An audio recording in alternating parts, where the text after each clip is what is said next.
My petty revenge on the teacher who hated me. My teacher hated me. I mean, truly hated me. For no clear reason. She rolled her eyes every time I raised my hand, gave me zeros for turning things in a day late, and constantly compared me to other students in front of the class.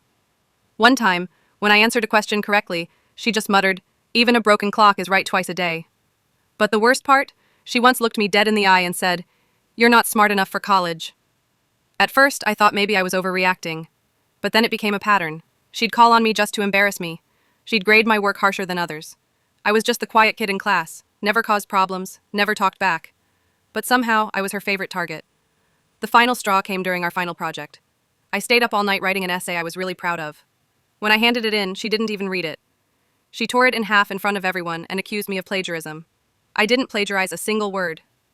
I went home, humiliated, angry, and honestly, heartbroken. But that night something clicked. I made a silent promise to myself. One day, I'll prove her wrong. And when I do, it'll be loud. Fast forward 6 years. I graduated college, top of my class, honors, scholarships, all of it. I majored in English. The very subject she taught.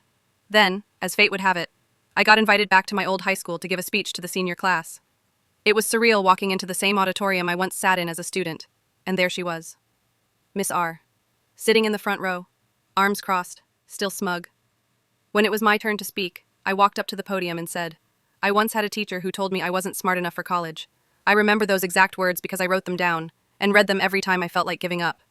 The crowd went quiet. Then I added, "So, Miss R, if you're here today, thank you. You taught me more than English. You taught me how to turn doubt into fuel." The room erupted in applause.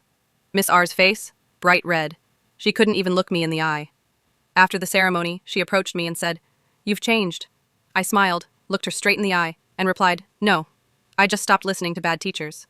That moment, it was better than the diploma. It was my real graduation.